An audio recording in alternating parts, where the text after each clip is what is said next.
Hello, this is Frontline here, and welcome back to another episode of Mastercraft. We are just kind of flying around here because I kind of felt like introducing the episode in that way.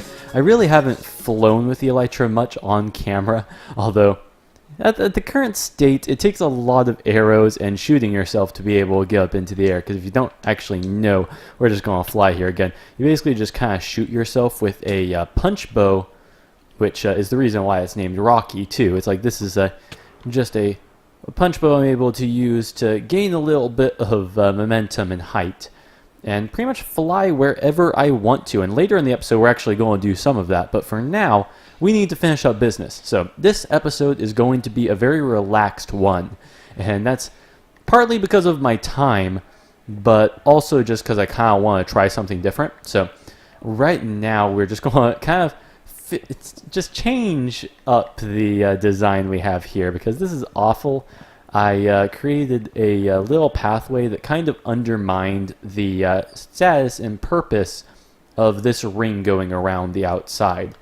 And instead of being able to go around the ring to all the different places and have a very cool look, it just looks messy and very blocky under there. I mean, I could add stairs, but I feel like that would just kind of not fit in with the whole entire rest of the build theme. So it's like instead of just going around that ring, you're able to just kind of go up here and pretty much avoid everything. Even though we need an access to this top level of the fish farm, I feel like we could use a better access. I guess we're never seeing that torch again, but it kind of went into the item dispenser we built in the last episode. But yeah, I'm going to get rid of these things, and the new design we came up with actually right at the end of the last episode that we're going to build on all sides is this. So it kind of cuts a little bit into the farm, and I got to actually check in there to make sure that like spawn rates aren't going to be blocked, but really it should be fine anyway. But this area right here is going to be our new staircase. So you're able to go up on the outside of all the areas. It's like it has the special little minecart elevator that leads down to our future base. You can check out all the villagers. And yeah, I think that this whole entire thing will be a lot nicer once we incorporate these guys. We also got to incorporate lighting, because at the moment we have these ugly torches that go and invade the space. But for now, I'm just going to stop rambling, and we are going to try to start building and also destroying this. This first staircase is now completed with moderate annoyance because of the hopper situation I had to create right here. So originally over here, this is what the hopper situation was, and it cuts too far in. Right here is pretty much where the staircase needs to go. So over here, instead of having it go around that way, it loops in. And the moderate annoyance here is that this hopper is locked. So if anything goes through the system, actually, once I think about it, this whole entire system is flawed. I actually hadn't thought about that, but it's like if an item actually goes through this hopper, then it is gone into the next hopper, but that hopper is normally locked unless it's stated otherwise. You know what, this whole entire thing might actually need a redesign, but the whole entire point I was trying to make is if I was trying to release items, they'd go through all these hoppers, but then be locked right here, but all of the hoppers are locked. So yeah, I never actually thought about that until I started recording here, but this whole entire thing is flawed, and I'll have to figure out some other way to do this. Maybe I'll just have to drop this thing down a layer or something, but I'll find some sort of solution. But I don't want to focus on that right now. For now, we're just going to rearrange these hoppers and make it so that we build the other two paths right here and right on that other side over here. Everything is done structurally wise, but we still need to know about the lighting situation. So right now we have only a little bit of glowstone on us, only from our projects here, and we need to put better light sources on here. So I'm not sure if I actually have any extra glowstone at my base, but for now, we have this whole entire thing like done at least functionally. It's like we're able to go up and down the staircases in the different places, and now the AFK fish farm is actually accessible all the way from the bottom of the ocean to the top here. I'm actually wondering how long it would take to do the whole entire trip, because first of all, it would take a really long time to get all the way down here. But yeah, it's like once you fall down here, it would only take a little bit to go up the minecart track. Just the minecart elevator, I mean. Keep on hopping your way through. Come through here. Go out either side. Maybe even go down to where the iron farm is. Just hop up here. Yeah, it doesn't take that long at all. It's like we're able, again, all the way from the bottom to the top, just like that.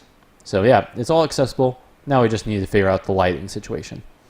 Alright, so we have just the last bits of piece of glowstone to go in now, so I decided to go with having them right at the top, and then we go down 3, kind of like what we do down there and those staircases. Put the glowstone at this height, and then we still got a little bit to spare down at the ends. So that is all the lighting situation done. I mean, I guess the only other thing to do is light up the top bit there, because I'm starting to see torches there. But yeah, at least these paths here are lit up, and I also have my temporary chests and stuff. If you are wondering where all of my 60 levels went, well, I kind of exploded, because while I was actually cleaning up a bunch of stuff around here, not just the lighting situation, which, by the way, I've slabbed it up, so really no mobs will spawn up there, but at the same time it doesn't need to be lit. So I think that that was a pretty good solution. But anyway, what I was talking about earlier is that I was like transporting over skeleton horses. You can actually see a little bit of remains from when I was doing that. I hate when the Elytra equips when I'm swimming. So right here is like results from my Frostwalker boots, which, yep, I still have them on me.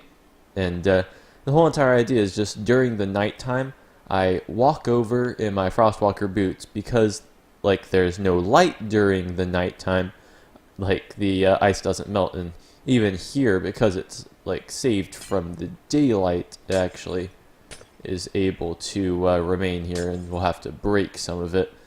I don't know why some other bits break whenever you break one, but sometimes it doesn't break multiple bits. Like, frosted ice is probably one of the weirdest blocks in the game. But anyway, it's like I moved over the skeleton horses, and while I came over there, I actually did not see another horse in the pen. So what I'm talking about is that like I came over, I transported one horse, put him into like a spruce fence area. So over here, if I just grab these fences, I just kind of place them in a good area where a 4x4 like horse pen could be. It's like this. It's like I just had horses in here.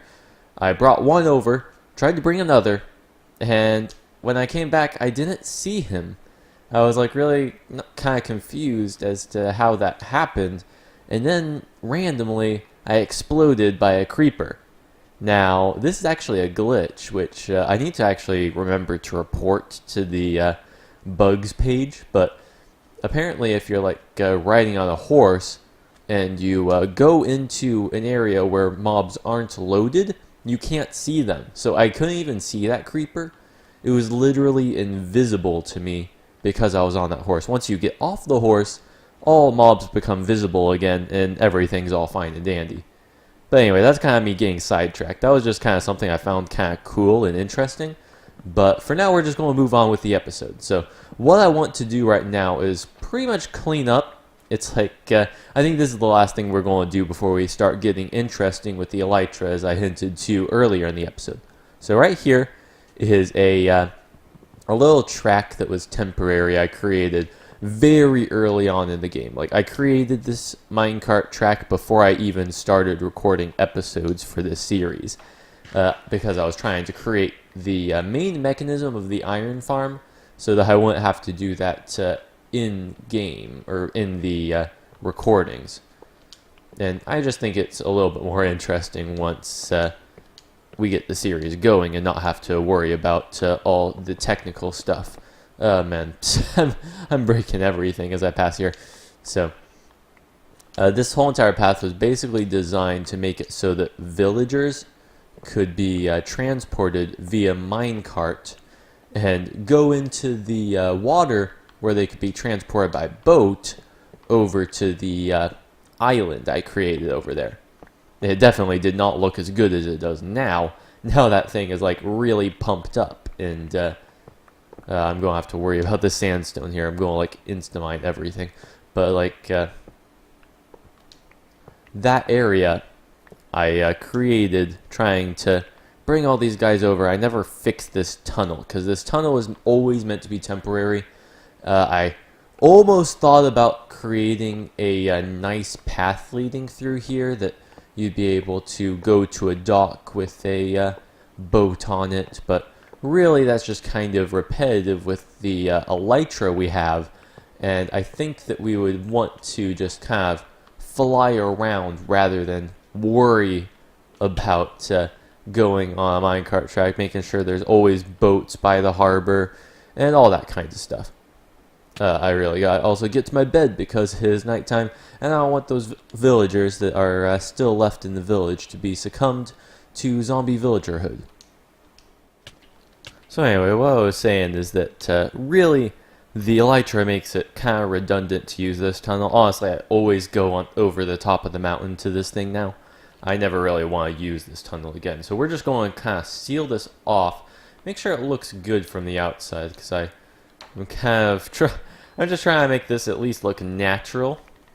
So if we put sandstone there, yeah, I think that'll look natural. We just need to make this a giant barrier here, and I'll have to check what it looks like on the other side. But for now, we also need to like get the other side all bordered up, and then no villagers will randomly wander in here, or I won't wander in here. We'll just forget about this place.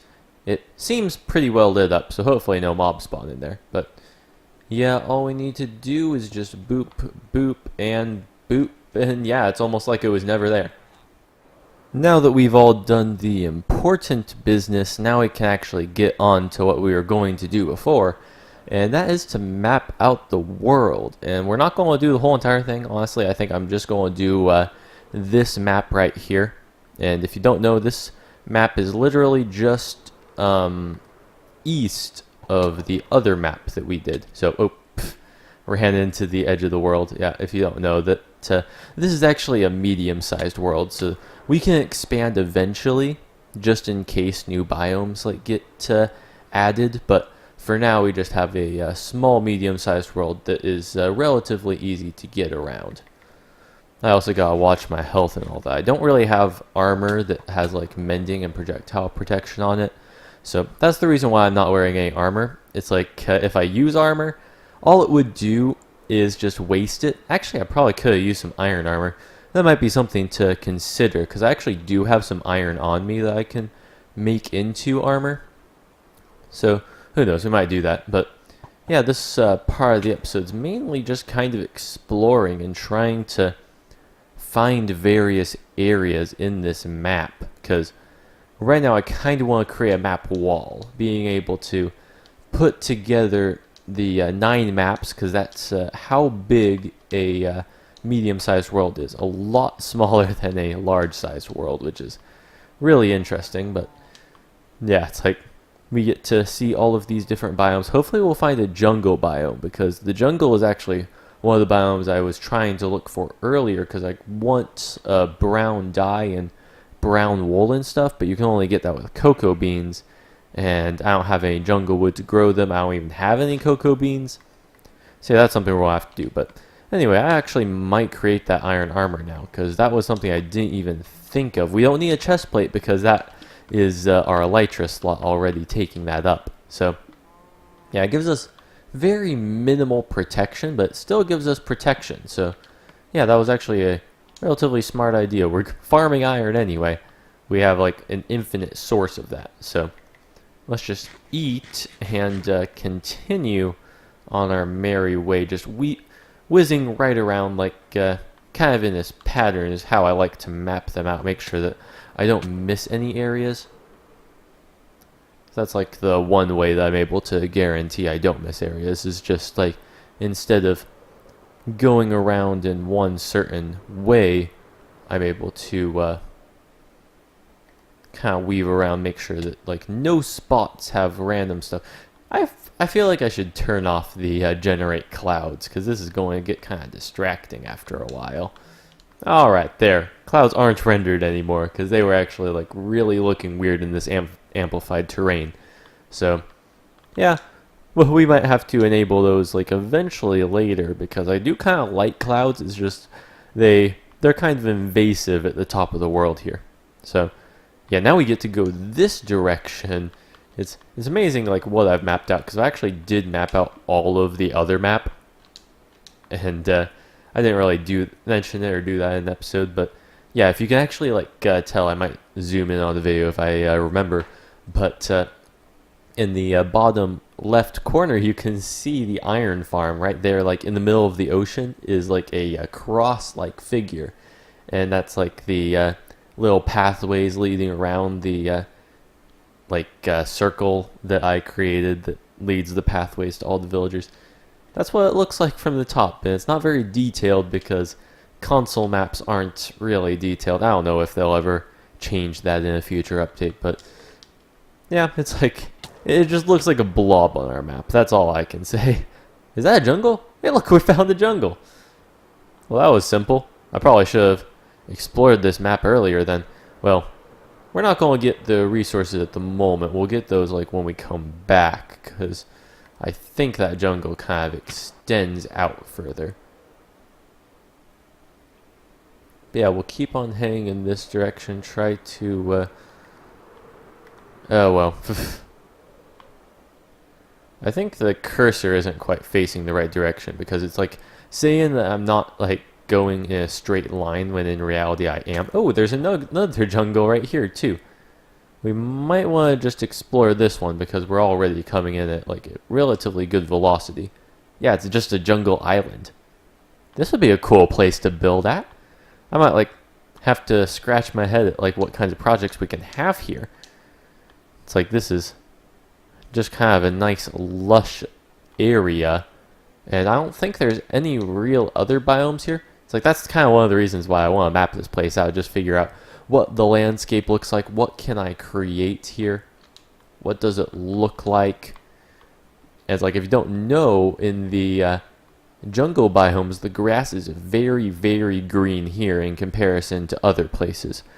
I mean, it doesn't look that green right now, but it's like if you take footage of like a mountainous biome and compare it to the grass right here, heck, even... I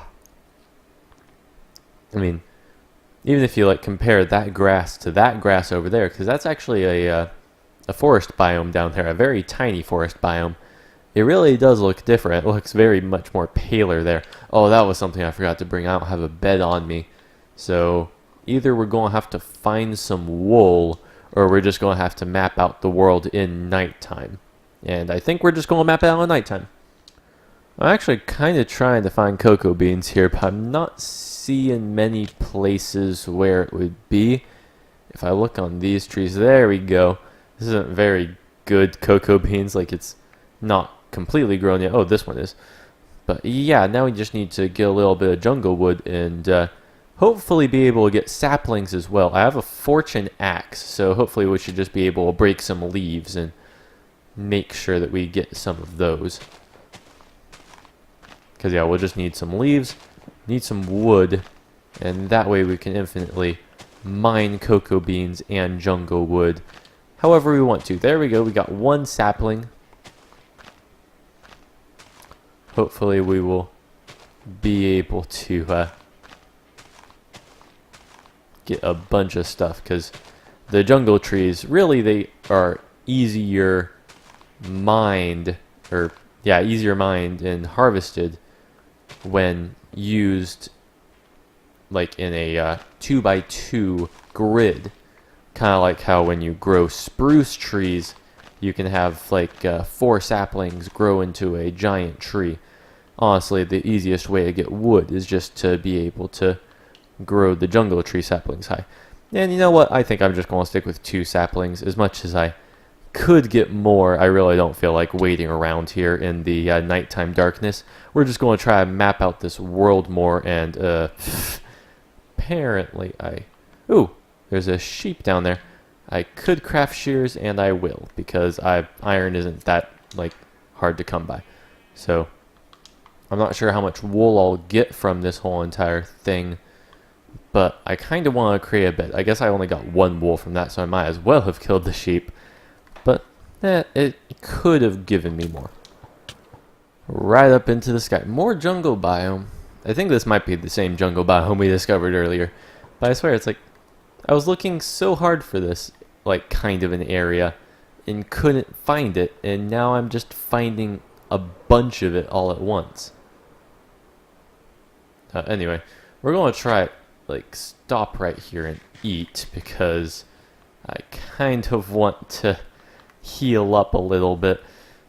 Right now our health is getting pretty low. What kind of biome is this? I don't remember, like, coarse dirt being in a biome. Maybe this is, like, extreme, oh, I don't know what this biome's called. It's like the plains, I think it is. No, not plains. It's whatever. The ones with the acacia trees. It's like maybe the extreme biome of that has coarse dirt, like, strewn about it.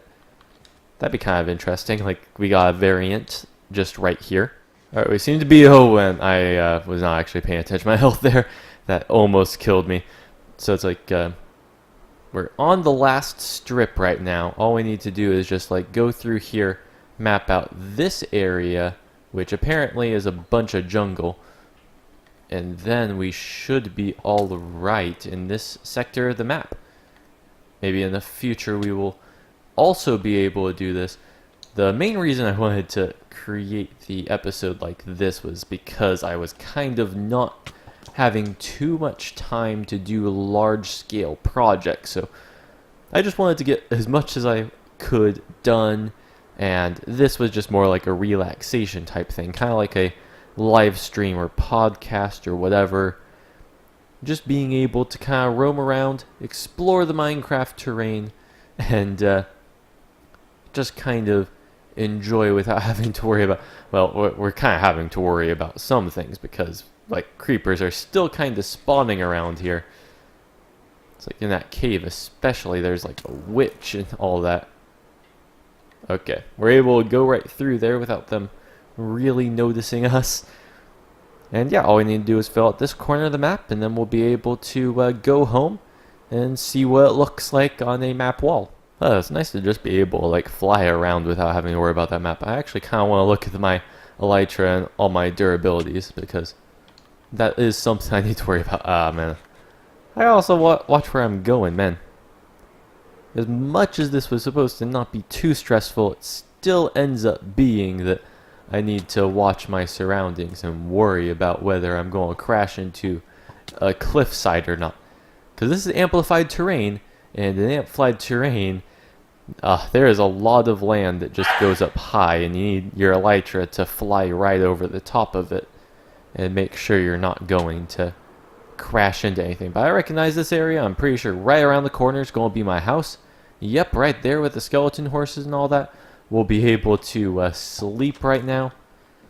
And then I'll show you guys the map on the wall. So right here is all the map that we have finished at the moment. So over here, it's like this was what I was talking about earlier. You know, the little iron farm base that we're going to expand in the future. Right here, we are our temporary home, because that's pretty much where I decided to have the map. I could also replicate this map elsewhere, but for now, it'll stay right here. And yeah, it's like we got the various jungle biome areas. I don't think this was jungle biome, but this definitely is, like, this very lush green. And over here you can see the islandy area. It is kind of connected to a mountain, so it isn't quite an island of jungle, but it's still pretty cool, I will admit. So we might need to build there in the future, but for now, really that's all I had time for. And I'm still in my iron armor and all that stuff. It's like I just came back from the trip. So in the next episode, we'll do more on our ocean base, but for now, we'll have to wait until then. So this has been Frontline, and I will see you in the next episode. Bye.